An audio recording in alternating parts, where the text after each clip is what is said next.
Before we start today's tutorial, I have a little update. I've uploaded a new Skillshare class. This time I made a collection of these sweet summer treats. I wanted to paint something refreshing, colorful, and fun, so I combined colorful ice cream flavors with some fresh fruits. I love painting all the different colors and textures on this one, and I also included my thought process along the way so you can make a personalized version for yourself if you want to switch some elements or make something completely unique altogether. Like my other classes, I will break down the steps into small lessons so you will be able to take breaks in between and easily pick up where you've left off. If you guys are interested in trying, feel free to head to the class on Skillshare. My account is under the same name as my YouTube, which is Niani. And for those of you who's never been a member, you can go to the link in my description box for a free month trial where you can have access to all of the classes on Skillshare, including this one and the ones that I've made in the past. Hope to see you guys there, and let's get back to the tutorial. Hi everyone, this is Nia, and today I'm going to be painting this beach cliff. I just thought that this would be an appropriate painting for summer. So let's begin by masking the sides of my paper. You can use a masking tape for this, but I recently found out that using washi tape makes it much easier to take off the tape later on. But of course, you can still use regular masking tape as well.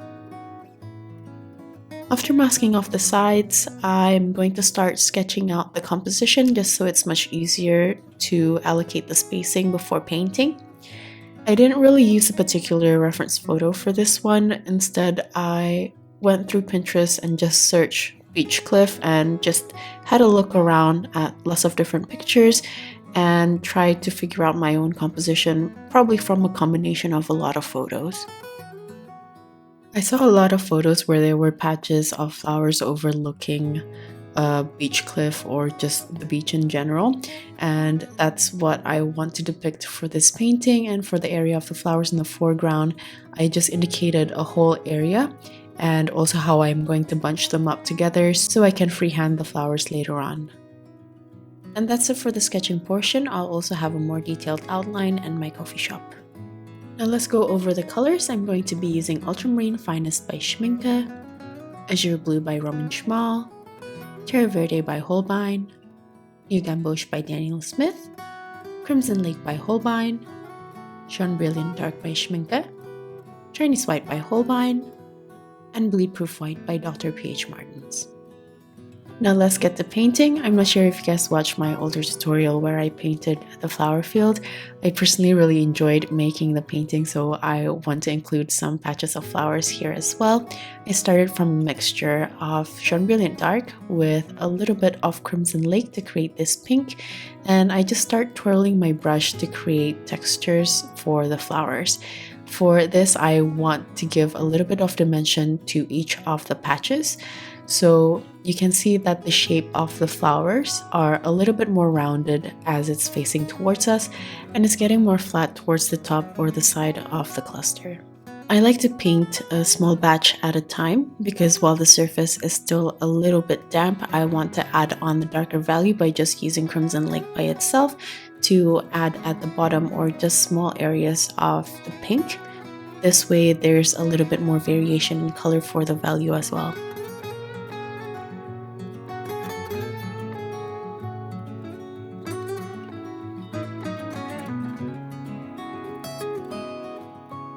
I'm going to wait for the pink flowers to dry, so meanwhile I'm going to paint and move on to the next cluster. For this, I just added New Gamboge into the Crimson Lake that I had on my palette to create this deep yellow color. This is a flower that I featured on my flower field painting as well. I was thinking of pom-pom flowers, so I'm trying to make the edges a little bit more textured. I just painted lines very loosely, and I tried to make the lines fan out to create more of a rounder shape. Just like the pink flowers, I like to play around with the size, and I want to make the flowers a little bit more small and flat as it's going further towards the back. Moving on to the next cluster. For this, I added more Jaune Brilliant Dark into the previous pink color, and I'm painting from the back of the cluster, so you can see that the pinks are very close together, but there's some white negative space to indicate the area of the greeneries later on. For the flowers which are facing towards us, I tried to make them a little bit more round, just like the previous pink cluster, and I just made the shapes as well as the textures the same way as before. For this one though, because the base pink is lighter, I still used the same mix but with a little bit more Crimson Lake for the darker value. I'm not sure if you noticed, but around the edges of the clusters, I tried to make the flowers go over the allocated area where I drew it out with pencil. This is because I want the clusters to look a little bit more imperfect, so the placement of the clusters and the edges look a bit more natural. Here I'm masking off some of the stems, so there will be some light negative space later on to make the composition look less dense. And here I'm just applying the masking fluid very lightly using the silicone brush. I'm going to wait for the masking fluid to dry, and meanwhile I'm going to move on to the next cluster of flowers. For this I used a mix of Ultramarine Finest with Crimson Lake and Chinese White to create this pastel purple color. For this one I want to create more or less a triangular shape with a frilly top for the petals. Then while the surface is still wet, I'm going to mix up New Gamboge with a little bit of Terre Verte for a yellow-green and continue it downwards for the sepals.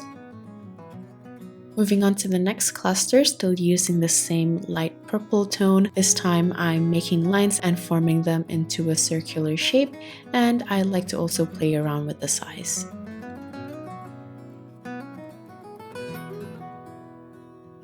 At the back, I also decided to add a little bit more of the triangular shaped flowers.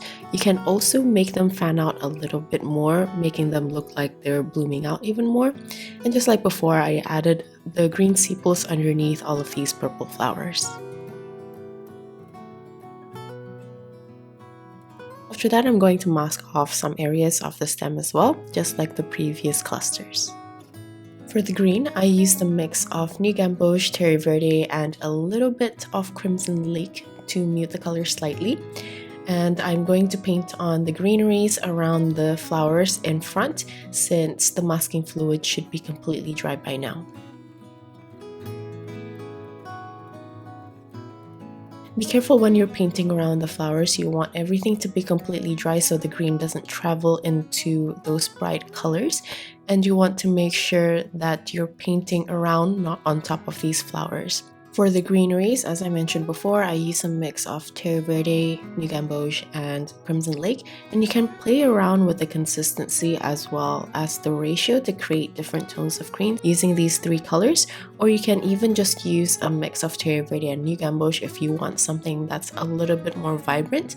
When I'm applying the greens, I like to think about areas which might be a little bit darker, so as an example, the area at the bottom of the cluster, as well as to break up the top part since there's a huge portion, I added a slightly darker green using a thicker consistency, and I just fill in the rest using a light consistency of the green. This way it'll give a bit more form to the clusters.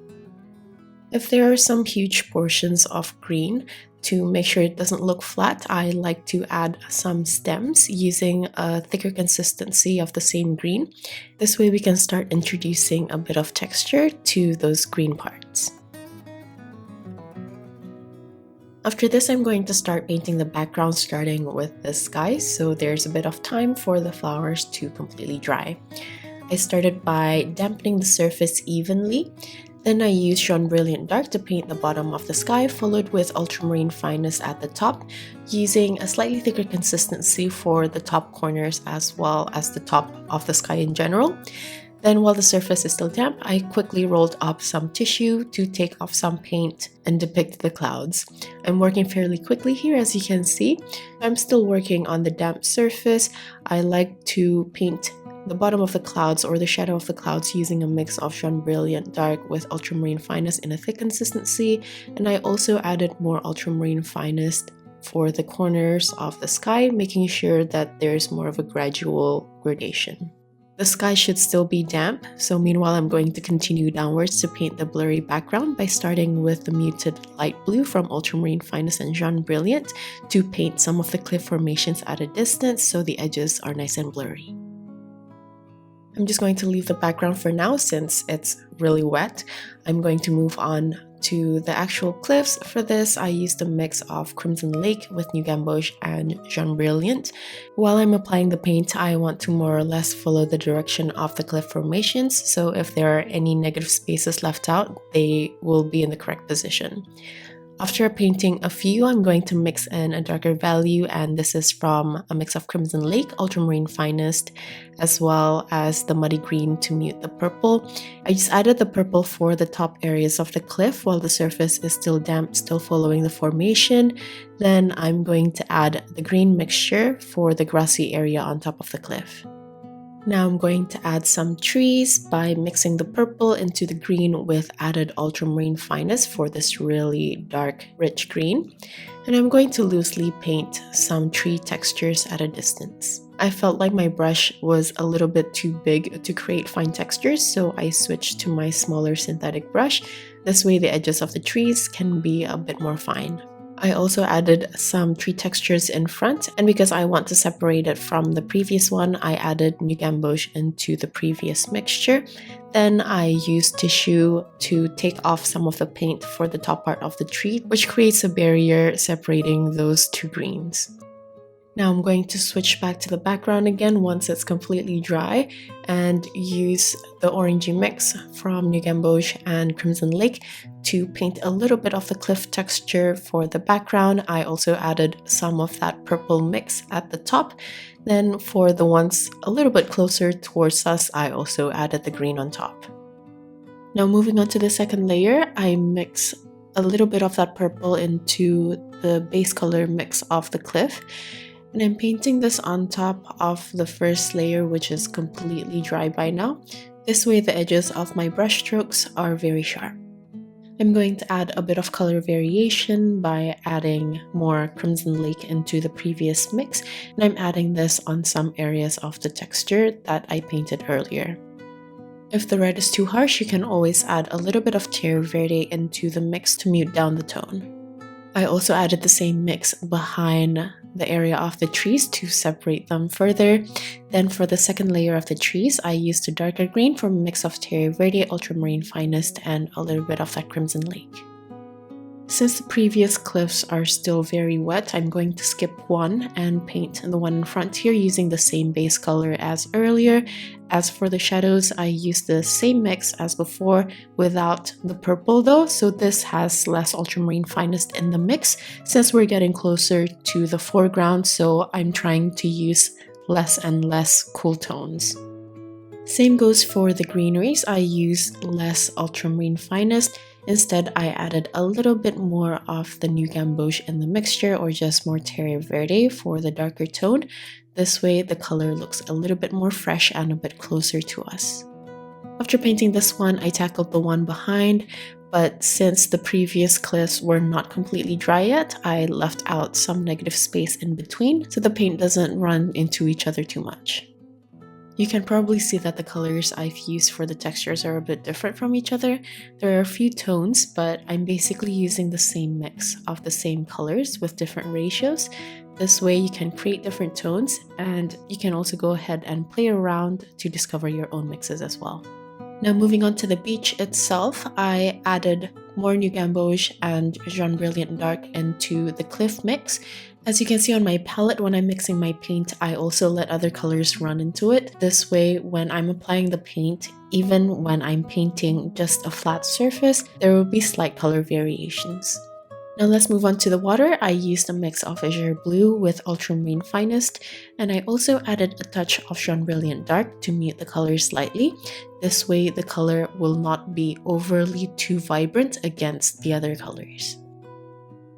When I'm painting on the blue, I want to avoid painting too close to the cliffs and the shore because I want to make finer textures closer to those areas later on, but I want to get right to the edge of the flowers.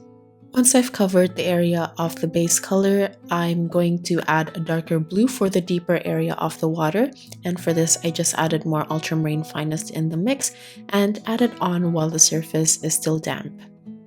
At the back here, I decided to take off some paint while it's still damp with tissue. I then applied the cliff colors in a thick consistency to create a reflection of the island or the land on the left. Then I softened the blend with the surrounding color. As for the rocks, I use more of the reddish purple mix for the slight reflection. Now I'm going to paint in between those white areas that I left out. I'm thinking that the water is breaking and creating waves close to the cliffs, but I'm imagining that the water level is still quite deep. So I use the same blue mix as the base, but as I get closer to the shore, you can see that the area of the negative space gets wider as it's closer to our viewpoint, and the water is slowly foaming into the shore. So I added some of the sand color into the blue mix so the water looks more clear and translucent in those areas. As I progress, I also added a bit more of the sand color around the edges. This will create a better transition between those two colors. I'm also imagining that there's another beach behind the first cliff, which is why I added the sand color as well. I felt like adding a few more textures here, so I decided to add some rocks.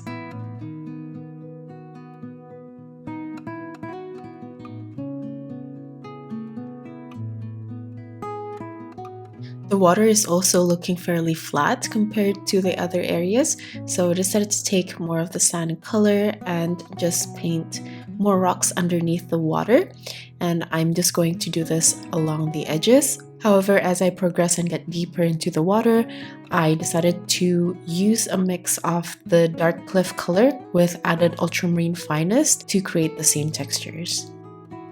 For the next layer, I want everything to be completely dry, and I'm using the same dark blue, which has a little bit of Terre Verte and Crimson Lake mixed into it, as well as other colors that I use for the cliffs, with the ultramarine finest being the most dominant color. For the texture of the water, I painted horizontally, and the lines are much closer together on the left side or the deeper area of the water, and as I get closer to the shore, the lines become finer and a bit further apart.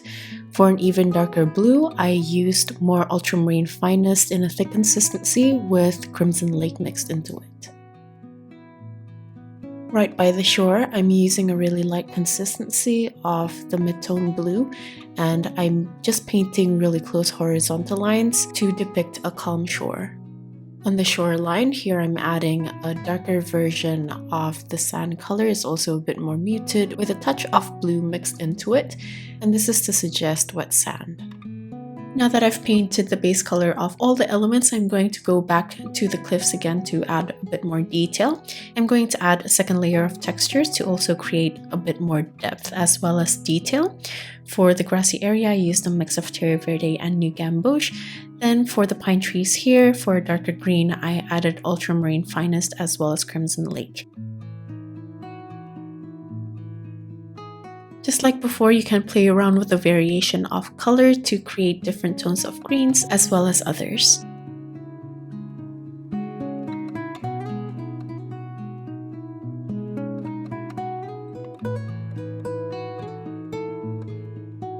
If you want your background to be a bit more loose, you can leave it as is. Personally, I like adding more layers to the plant because I find that this also adds depth, but at the same time, I want to make sure that I can still see the base color that I painted earlier. I'm also going to add textures to the rock formation as well. For this, I'm using the same mixes as the base color, but since the base color is now completely dry, I'm applying the finer details using my size 0 brush, and I'm also using a dry brush load to create dry brush textures. I personally like to add these dry brush textures because it adds a lot of detail, or at least suggests a lot of detail without putting too much effort, but make sure you're applying the darker shadows or the darker values at the right place. I like to place a lot of the darker values closer to the bottom edge of the cliff as I imagine the rocks underneath the water, and also parts of the cliffs with deeper ridges.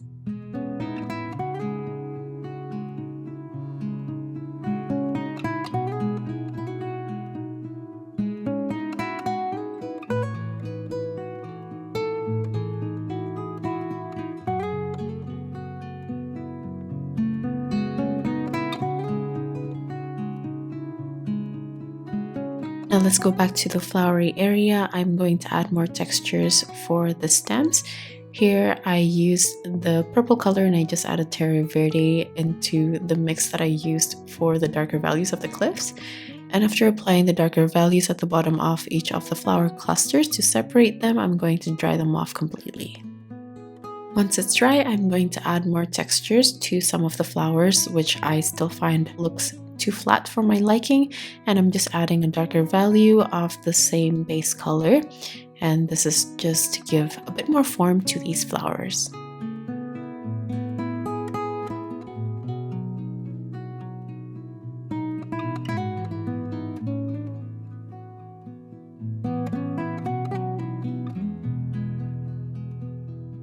Once I'm done adding on the textures, I'm going to completely dry everything before taking off the masking fluid. Once the white areas are revealed, I find that some of the lines are a little bit too thick for my liking, so I'm going to go over the sides using some green tones, and I'm also going to glaze a light consistency of green for some of the white spaces as well to make the lines look more subtle.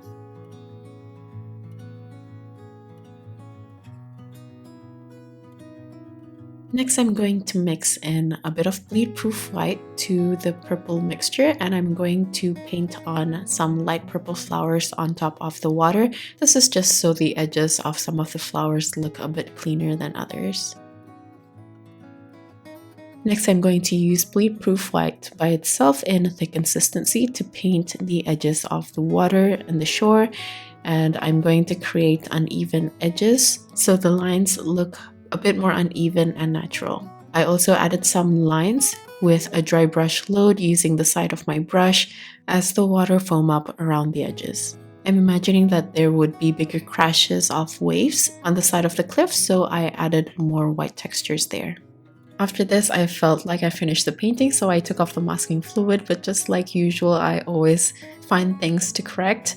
I felt like I could increase the saturation of the sky, so I went over the top, especially using more ultramarine fineness. And as I get towards the bottom, I'm using a lighter consistency, then softening the edges until I create a soft transition. That's basically the only correction that I'm going to make, but make sure to not take off your masking tape too early if you want to adjust your painting like this. And that's it for this painting. If you guys enjoyed the video, please consider subscribing for more content like this every Friday. The outline will also be available in my coffee shop, link in the description box, along with my other social media links and a list of tools. If you guys are still here, thank you so much for watching till the end, and I'll see you guys at the next one. Bye!